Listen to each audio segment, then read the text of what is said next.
Haline Vanchakalpatarubhyascha Kripa Sindhubhya eva cha Patitanang Pavanebhyo Vaishnavebhyo Namo Namaha. Jai Shri Krishna Chaitanya Prabhu Nityananda Shri Advaita Gadadhar Shri Vasari Gaura Bhakta Vrinda Hare Krishna Krishna Krishna Hare Hare Hare Rama Rama Rama Hare Hare. So, after millions of lifetimes, rotating through the lower species of life, now by the grace of the Supreme Personality of Godhead, Lord Shri Krishna, we have gotten this human form. Tato Brahma Jigyasa, the Vedas tell us. Now that you've finally reached, after so many millions of births, you've got to this human form. Now you should utilize it for self-realization. The difficulty is we have a modern-day civilization which promotes sense gratification instead of self-realization. Instead of promoting dharma, they promote adharma. Dharma means to obey the laws of God. Adharma means to disobey the laws of God. So we have a society, a whole global society, where everybody is trained to disobey the orders of God. You see? It's a very, very difficult, problematic situation. And growing up in this adharmic atmosphere, which is based on sense enjoyment, that's how we're programmed. Even though it's artificial, it's an artificial state. The natural state of the living being is to love Krishna, to be a pure devotee of God. That's our natural constitutional position. But by bad association, asat sangha, we are completely polluted, you see. Instead of thinking how to please Krishna, we think, how can I enjoy my senses, my tongue, my belly, my genitals? You see? That's the problem. We're totally programmed to be nonsense rascals, asaram bhav, you see. In the society of demons, they train you to be a demon. So we've been trained to be demons. So we're very fortunate that the Divine Grace Om Vishnu Pad Paramahamsa Parivajakacharja Astatara Sadashi Shimad A.C. Bhaktivedanta Tri Dandi Goswami Maharaj Prabhupada has come to give us this formula how to get out of our suffering condition. We're very, very, very fortunate that Prabhupada has come. This is a special mercy of Krishna to send Srila Prabhupada to give these wonderful books of transcendental knowledge, Bhagavad Gita as it is, Srimad Bhagavatam, Chaitanya Charitamrita, Nectar of Devotion, Teachings of Lord Chaitanya, Nectar of Instruction. How much we are blessed. We can't even conceive of how fortunate we are to have this knowledge given by Prabhupada. So, to whatever extent we can do it, we should tune in and bliss out by following these instructions. We shouldn't remain suffering souls living contrary to the laws of God, the actual laws of the universe. You see. We should be in sync with the Supreme instead of out of sync with the Supreme. So we're talking about sincerity. Sincerity means genuineness. It means honesty. It means don't be duplicitous. Don't be a cheater trying to exploit others. See, that's a difficulty in material consciousness. Our whole, we try to exploit. That's how those who are the most exploitative, they become the leaders. You see. The top exploiters are the leaders. That's how degraded and off the track our modern day society is. So we need actual leaders. Yad yadavtati shreshtas tattadevetaro jana sayad pramanam kurute lokas tad anuvartate. Whatever the great man does, The common people follow in his footsteps. Whatever standard he set by exemplary acts, all the world pursues. So we need such qualified leaders on this planet right now. Prabhupada wanted us to be such leaders. He told us, become guru and deliver the world. So our duty is actually to make the world Krishna conscious. It's not just our own Krishna consciousness. We're responsible for awakening ourselves and for awakening the entire world to this Krishna consciousness. As I oftentimes quote in our Nrsinga prayers, we actually pray like that. Prabhupada very wonderfully gives us a very expanded translation of these 4 words. May Lord Nrsingadev dwell within my heart, killing all my bad propensities, so my mind becomes completely clean and I can bring peace to the entire world. Wow. That's your assignment. Be a pure devotee and deliver the world. That's our duty, that's our mission. So, to whatever extent we've awakened our Krishna consciousness, to that extent we have the potency to give it to others. So there's 2 reasons now to become pure devotees, for our own deliverance and for the deliverance of all the living entities in this material existence. Prabhupada explains, if one chants the holy name of the Lord without offense, he becomes Jagat Guru, and under his influence, the whole world takes up the chanting of the holy names. And Prabhupada personally told me in a letter that I could aspire to be Jagat Guru. That's, one can aspire to become such a pure chanter. And Prabhupada personally told me in a letter. So we should endeavor for that platform of pure chantings for our own liberation and for the deliverance of the suffering souls of this world. See? This movement, it will go down in history, Prabhupada said, for having saved the world in its darkest hour. Can you imagine how fortunate we are to be in such a movement? It's going to go down in history for having saved the world. Wow, how fortunate we are, you see. It seems pretty bad, and it's getting worse and worse and worse and worse. This COVID is horrible. I heard that in New South Wales, 1,600 people died in one day from COVID. 1,600 people died in one day. Actually, all these sufferings that are going on are actually a special benediction. Because the more that this material world becomes a hellish nightmare, which is becoming more and more of a hellish nightmare all the time right now, more people will be actually open to something, an alternative. So this is actually, this COVID epidemic is actually a great opportunity for preaching.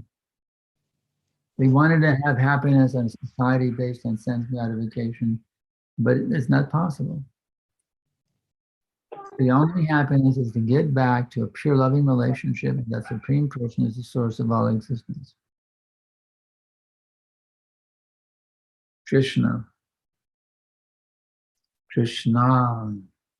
It's so sweet. Krishna, Krishna. Vishnu, Krishna, Krishna. It's the reservoir of all pleasure. I remember the wonderful time when I first discovered Krishna. Back in 1968 in Denver, Colorado. I was looking for spiritual enlightenment, and I don't know, somehow it happened. I checked out a Bhagavad Gita from the library, and the Bhagavad Gita said, Krishna says, if you offer me your love and devotion, a leaf, flower, fruit, or water, I will accept it. Going, wow, that's pretty amazing. You can actually give something to God and he'll accept it from you.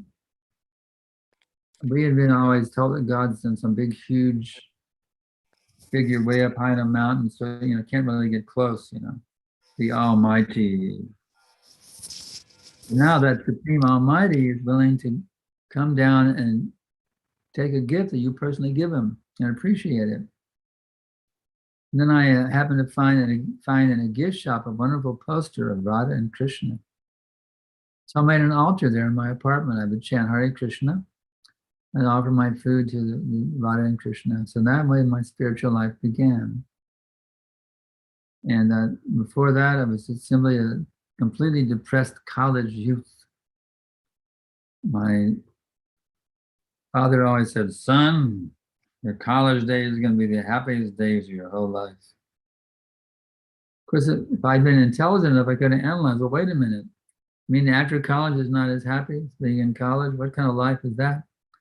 Your happiest day is gone for 4 years, and after that, it's not so happy anymore. I could have analyzed it, but I didn't have enough brain to analyze the statement. But I was thinking, well, college is going to be the happiest time. When I got there, I was miserable as hell. Absolutely miserable and depressed. Wow. This is going to be the happiest days of my life, but my whole life will be like. I was going to the campus psychologist to get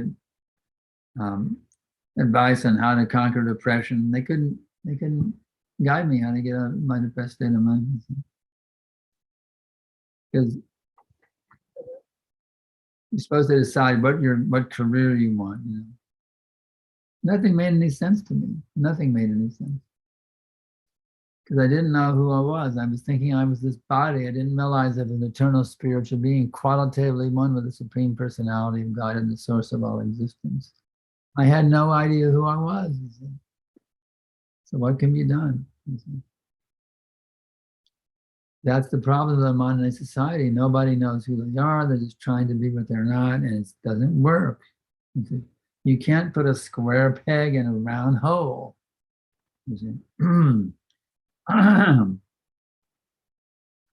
So we have a whole society of misfits, people trying to be something that they can't be, and nobody's really satisfied.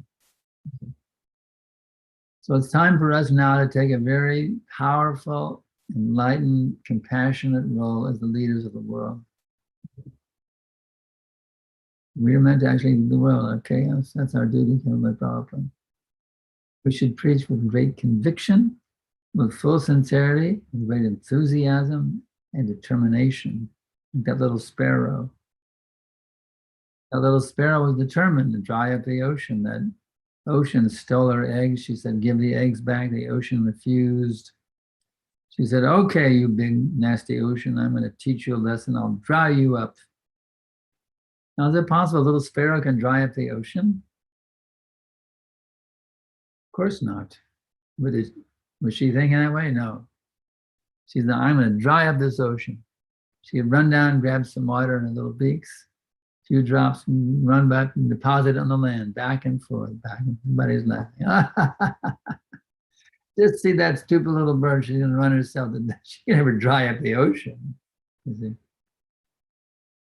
But her big brother, Garuda, when he saw how they were making fun of his little sister, he was not very pleased. So he came swooping in on Garuda Airlines. And he said, he told that ocean, you go back, you give back those eggs immediately, I'll dry you up by my mystic power, you rascal ocean. So the ocean immediately complied. So we have to have the determination of a little sparrow to be pure devotees and to lead this world out of chaos. We have to have that determination. Who are we? We're just little tiny sparrows. But and we act as instruments of these previous acharyas like Srila Prabhupada, Bhaktisiddhanta Saraswati Thakur, Bhaktivinoda Thakur, Narottam Das Thakur, Vishwanath Chakrabarti Thakur, the 6 Goswamis, you see. If we can act as instruments of these great acharyas who have the power to live with the whole universe, you see, the God Gurus. If we can act as instruments of these great acharyas, then there's no limit to what we can accomplish. So we have to give up all of our nonsense sense gratification. My only business is to purely serve my beloved Lord Krishna perfectly with my every thought, my every word, my every deed in all times, places, and circumstances. That mood we have to have. My only real purpose for existence is to give pleasure to my beloved Lord. So there's so many obstacles in the pathway. I mean, it's just one obstacle after another obstacle after another obstacle. But if we're determined, we'll defeat every single obstacle. All you have to do is be sincere to please Guru and Krishna. And by that sincere desire to please Guru and Krishna in all times, places, and circumstances, that from that sincerity will come the determination, the potency to actually turn the world right side up. The whole world is upside down right now. We're meant to turn it right side up. What does that mean? Ishavashamidam sarvam yatkinjan jaganam jagat tena shakena bunjita magradakasasviddanam. Everything animate or inanimate that is within the universe is controlled and owned by the Lord. Therefore, one should accept only those things necessary in oneself, which have been set aside as one's quota, knowing well to whom everything belongs. We have to bring back this Ishavasha consciousness, that God is the owner of everything, and everything is meant for His pleasure. See, whatever I have, it's all a gift of God. So it's all meant to be used in His service. Whatever talent I have, whatever abilities I have, whatever possessions I may have, they're all meant to be engaged in the service of the Lord. And if they're not, they can't be engaged, get rid of them. Get rid of them. But if we can engage, you can have unlimited things if you can engage all of them in Krishna's service. You can be multi-billionaires. You can engage in all your wealth in Krishna's service. Very good. You can be a king with a huge kingdom. You can keep your kingdom. You engage all your citizens in Krishna consciousness. It's not that you have to give up anything, but you simply have to engage everything in the service of Krishna. That's the thing. See, everything that exists is the emanated energy of Krishna. Nothing exists outside of His emanated energy. Therefore, everything is meant to be engaged in His service because it's all His energy. Everything is Krishna's property. Nirmama, nothing is mine. Everything belongs to Krishna. So everything that we have is meant to be used for His service. If you can engage everything that you have fully in Krishna's service, you know what will happen? Krishna will give you more and more and more and more and more to engage in His service. We should be very aggressive now. We want to engage the whole world in Krishna's service. We want that all the government leaders should become Krishna conscious.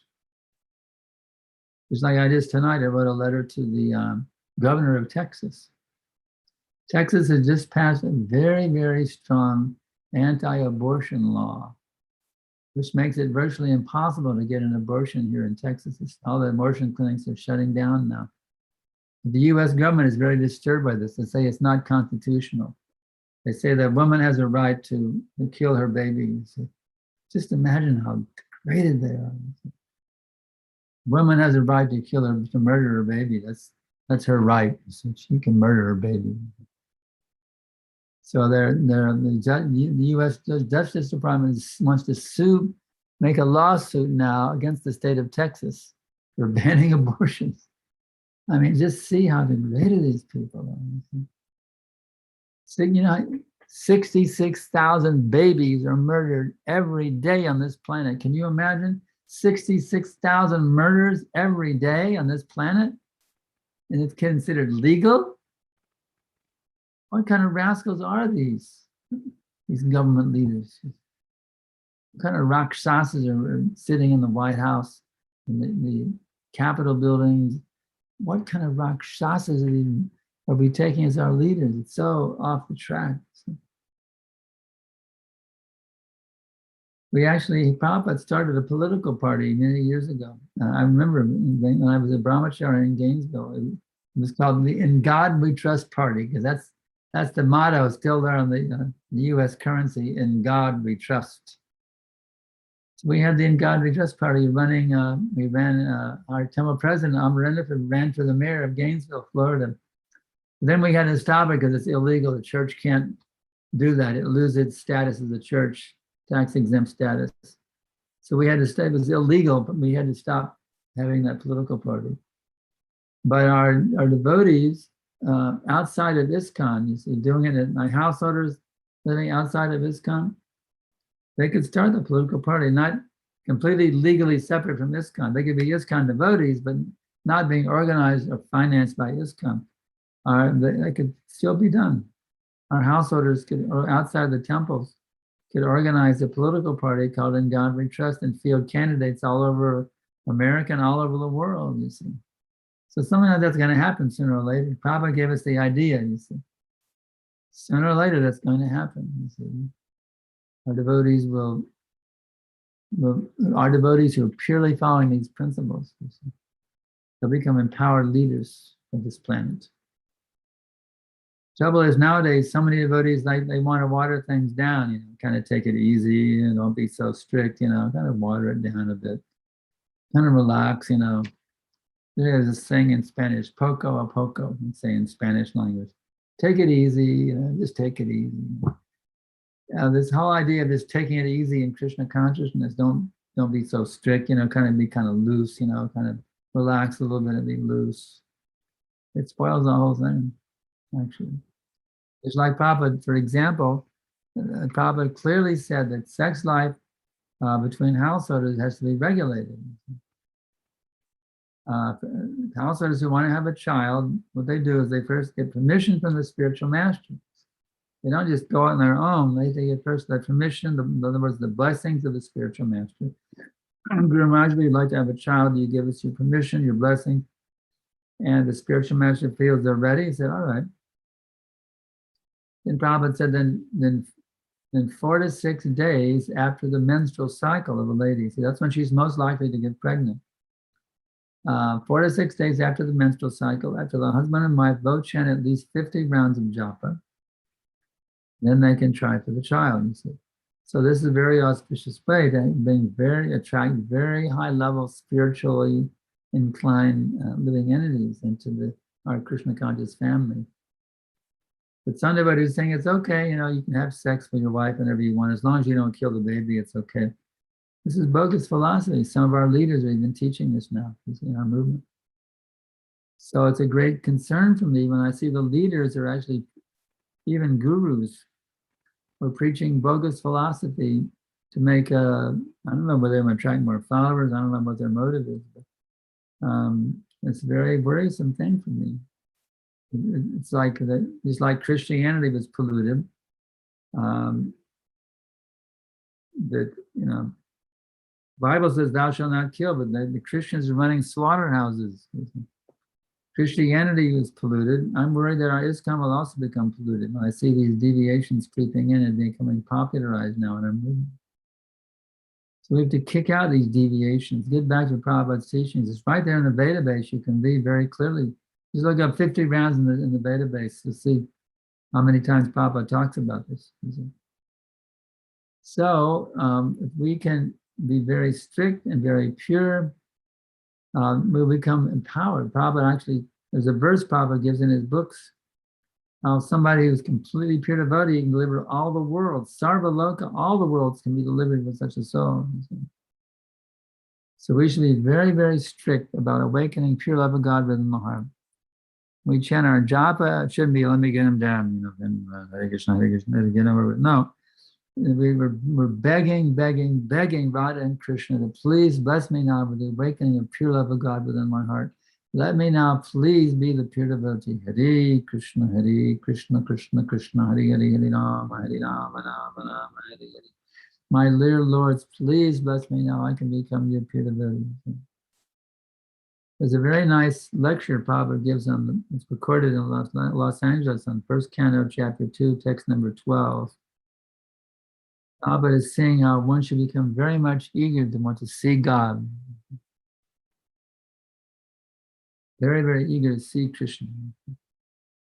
Qualification is given. Premanjana charita bhakti galochanena santaksadara hidayesha valokayanti yang shama shunjarama chintagana svarupam govindamadi purusham tamaham bhajami. I worship Govinda, Primeval Lord, who was Shama Sundar, Krishna himself, with inconceivable numeral attributes, and the pure devotees see in our heart of hearts the eye of devotion tinged with the salve of love. So Prabhupada even told me, Prabhupada said, now you become qualified to see Krishna face to face. Prabhupada personally instructed me. So this is a very Wonderful thing. Just imagine, you see, if you purely practice this Krishna consciousness, don't water down, don't try to cheat on the regulated principles, don't water it down, but just strictly follow it. You see. No illicit sex, no meat eating, no intoxication, no gambling. Chant at least 16 rounds every day. Bhaktya, you see. With love, not just mechanically. Chant with love, you see, with feeling. Krishna is actually there. When you chant your japa, Krishna can hear what kind of japa you're chanting. Are you chanting, are you calling out to Krishna for his blessing? You're just trying to get your rounds done. You see what I'm saying? So we actually call out to Krishna, begging him, my dear Lord, please bless me, the awakening of love of God within my heart. Hare Krishna, Krishna, Krishna, Krishna, Hare Hare, Hare Rama, Hare Rama, Rama Rama, Hare Hare. If we can chant with that mood of calling out and begging, Shri Shri Radha Krishna, they'll reciprocate. They want to have that awakening love of God in our hearts. They want us to come to that level. Krishna wants our love more than anything else. He doesn't need our money or our food. What Krishna really wants is our love. In fact, Krishna is emanating us from himself for the sole purpose of having a loving relationship with us. You can say, well, I'm just one of so many thousands and millions of souls. What difference does that make? But no, it doesn't work that way. It's like in Dwarka, Krishna had 16,108 queens, and he would go to during the day, he would go and sit in one place to do his duties as the king of Dwarka. In the evening, going home after his day in the administrative center, he would go back to the palaces, dividing that one Krishna would divide into 16,108 Krishnas. So just as Krishna did that in Dwarka, he'll give you 24/7. You'll have Krishna all to yourself 24/7. That's the kind of reciprocation that Krishna gives. Just like each queen had Krishna all to herself, you can have Krishna all to yourself. You see, if you totally give yourself to him in loving mood, and he'll be there personally to reciprocate with you loving relationship 24 hours a day. He'll never leave you, you see. So we just have to learn how to tune in to Krishna by kicking out all the lust, the anger, the greed, the madness, illusion, envy. Krishna can hear Krishna knows everything that's gone through your mind. He knows everything you say, everything you do 24/7. You're being totally monitored by Krishna, you see. So learn how to always dovetail your consciousness with that supreme consciousness of Krishna.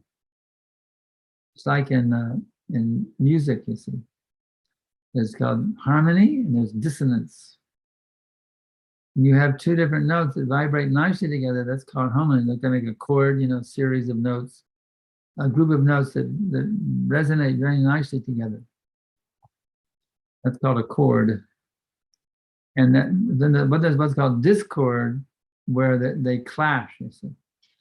So right now, instead of being in harmony with Krishna, we're out in disharmony. It's a clash. It's a clashing effect, you see. Not pleasant. It's unpleasant. That's why we're suffering so much. You learn how to tune in, turn on, and bliss out by say, okay, my dear Krishna, I belong to you. Everything I have is yours. Every thought, every word, every deed, in all times, places, and circumstances must now be 100% pleasing to you, my dear Lord. Please bless me, I can come to this consciousness. That my every thought is unlimitedly pleasing for you. Please bless me, I can awaken my feelings of love for you, and I can learn how to reciprocate the loving dealings you're giving to me, how I can reciprocate with them every minute. So Krishna, that's what really Krishna really wants. He wants your love. He wants your love. He wants our love. That's what Krishna is after. He's greedy for our love. So we should stop cheating Krishna out of our love and stop cheating ourselves out of having that loving relationship with Krishna. And get back to that mood of being completely absorbed in sweet, loving dealings with that Supreme Person who has unlimited power, unlimited beauty, unlimited renunciation, unlimited knowledge, unlimited wealth, unlimited fame. He's waiting for us. He's just waiting, waiting, waiting. When will this soul come back now and have unlimited loving reciprocations of me at every minute? He's eagerly waiting and hoping that the day will come soon. But he's not going to force himself on us because then we're just puppets. He said that free will has to be there. He wants us on our own free will to voluntarily give our love to him. That's what Krishna wants. He could force us and just would be lifeless puppets and just like a lifeless dead puppet being pulled with the strings. No, that's why Krishna wants us to have our own free will. I can love him or I can leave him. So Krishna gives us that choice. So we have to take advantage of the great teachings that Krishna has given us as he spoke in the Bhagavad Gita and come back to that position of voluntarily surrendering ourselves to Krishna. Sarvadaman Parityajya Mamekam Sharanam Vraja Aham Tam Sarvapapedo Moksha Shami Mashuchaha. So, my dear listeners, we should not carry on cheating ourselves, trying to enjoy separately from Krishna. He's like a fish out of the water. We can't enjoy separately from Krishna. Our only hope for being happy is to give our love to Krishna. So Prabhupada has made it very clear. He's given us everything we need to now take advantage of the loving mercy of Srila Prabhupada and make our lives successful. Why cheat ourselves? Does it make any sense to cheat yourself out of happiness? So that's what we're doing. We're cheating ourselves out of happiness. Time to get out of this crazy madness of trying to enjoy separately from Krishna and just get back to being a pure lover, unlimitedly sublime Lord. Unlimitedly sublime Lord. Jai Radha Madhava Kunja Bihari Gopi Jana Balava Kiribari Dhari.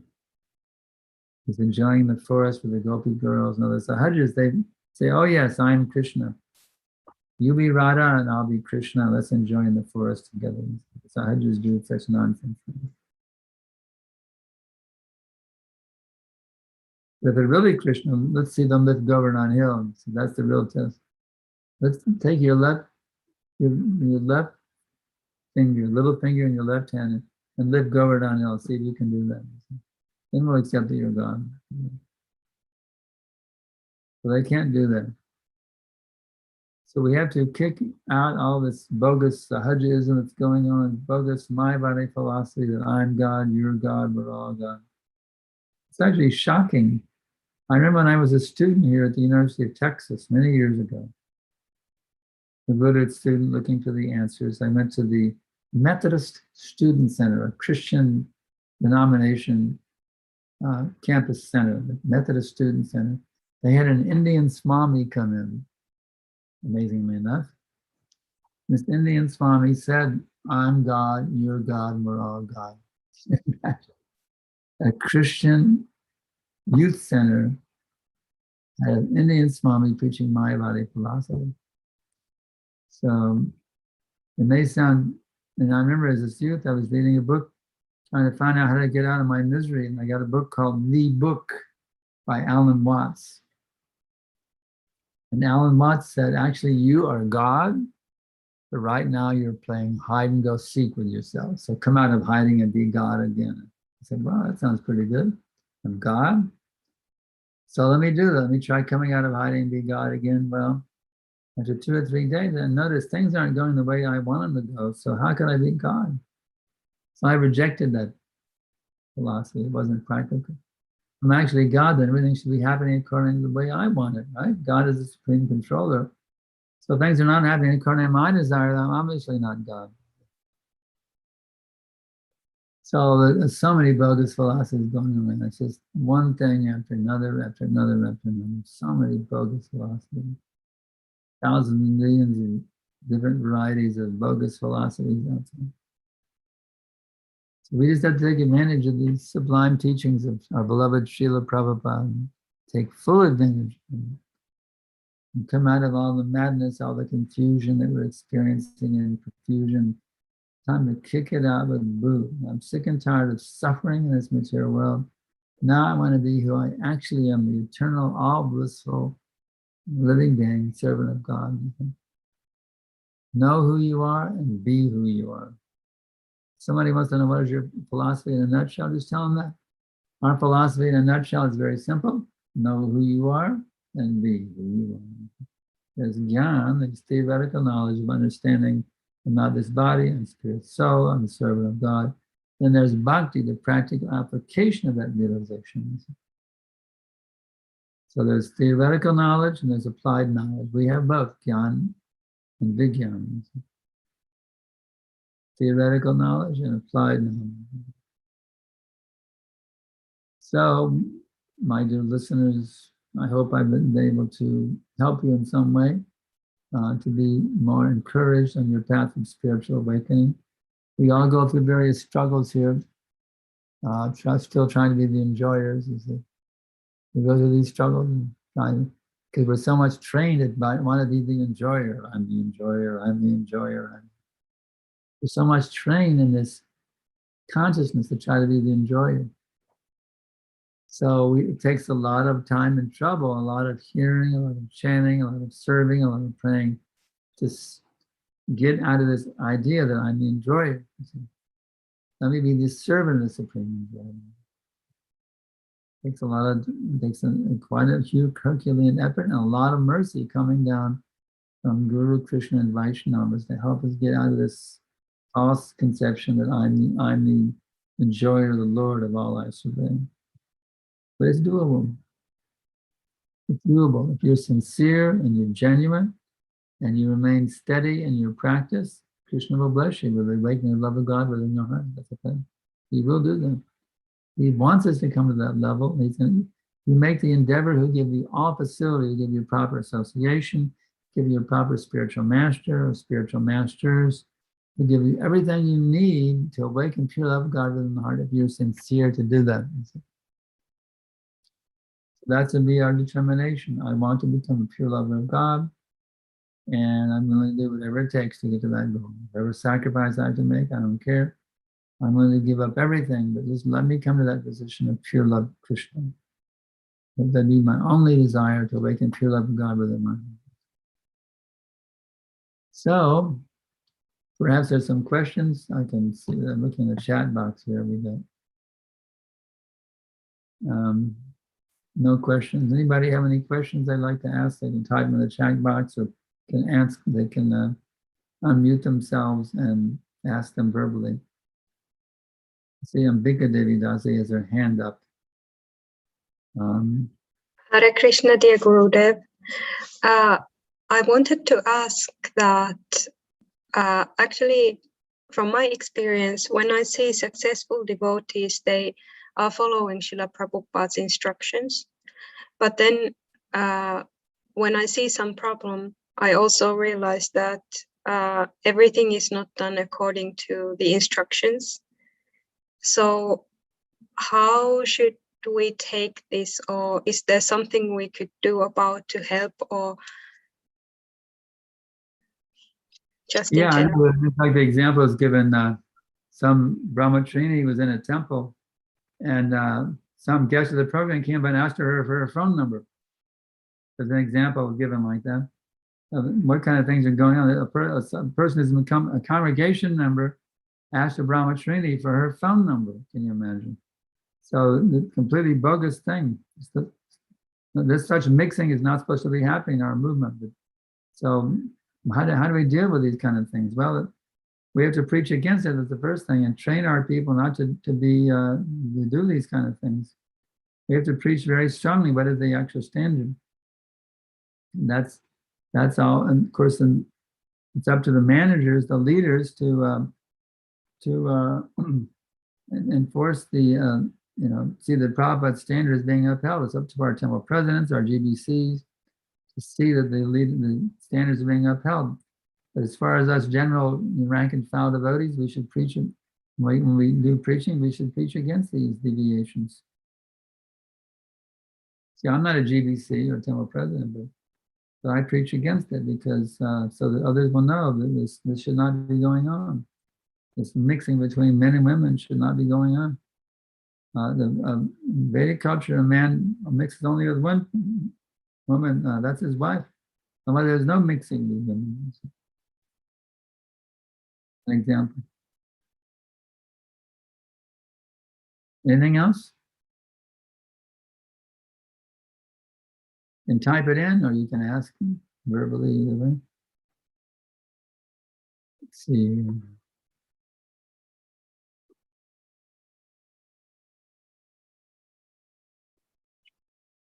Hare Krishna, Hare Krishna, Krishna Krishna, Hare Hare, Hare Rama.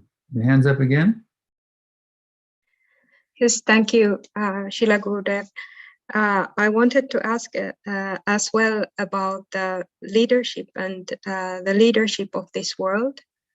So how would this government look like? Would it be like a GBC body that would be leading the world? Or would it be like now, but devotee? Yeah, the question is, when it's predicted that within this 10,000 year Chaitanya era, Prabhupada tells us that actually the whole world will become Krishna conscious within this time. So what kind of government will it have? That's interesting. Is it going to be democracy? Will it be a monarchy? Really doesn't matter if it's Krishna conscious. Either system would work. You see. If the democracy and all the leaders of Krishna, or pure devotees of Krishna, it'll work. Either way, it could be a monarchy or a democracy. Either way, it could work. Everybody is a pure devotee of Krishna. It doesn't matter what type of government it has. So it naturally will happen. The pure devotees, you see, are guided by Krishna within the heart. And Krishna will dictate to the pure devotees how they should organize things. Because Prabhupada set up a GBC, and that's something that will remain. So that as long as there's ISKCON, there'll always be the GBC. So it could be a GBC decision how the administration should go on the planet. It's an interesting question. Anything else? We have 16 whole minutes left in our time slot, or we can end a little early if there's nothing else. Anybody else have a question?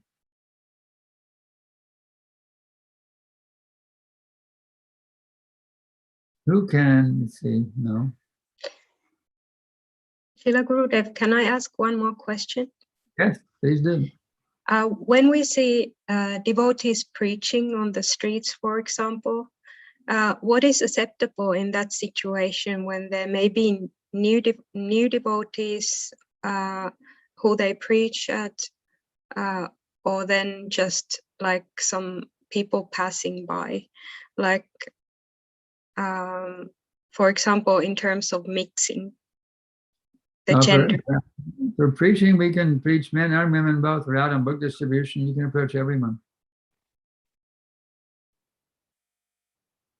I meant that more like, what is a proper behavior? Well, you don't hug people. You don't hug the opposite sex.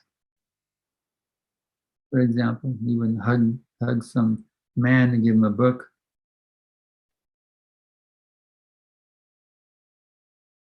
You don't get physically intimate with them. Keep your chastity.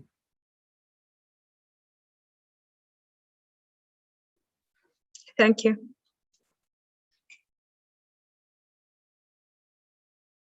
Hare Krishna, Krishna Krishna, Hare Hare, Hare Rama, Rama Rama. This process works if you work the process. If you mix it with sense gratification, you're not going to experience Krishna, experience Maya instead.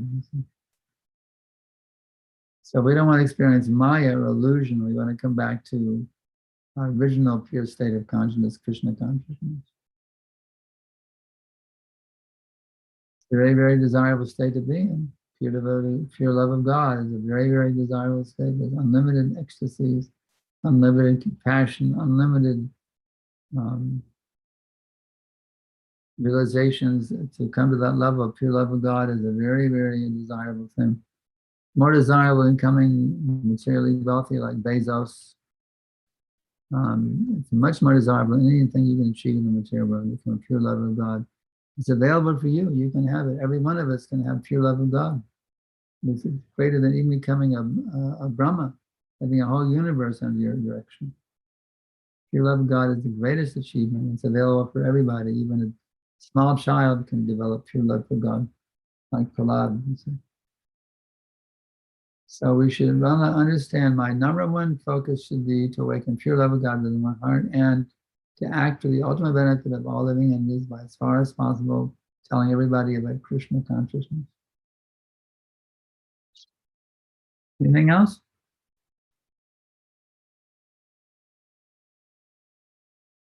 There's nothing else. I can stop a little early. It's getting a little late over here. I get up at 2 in the morning, so it's almost 10 o'clock. So we can end a little early here if there's nothing else. Anything else? Anybody have anything else? Questions, comments, criticisms? You want to point out a fault in what I've said? We can discuss. Anything else? Okay.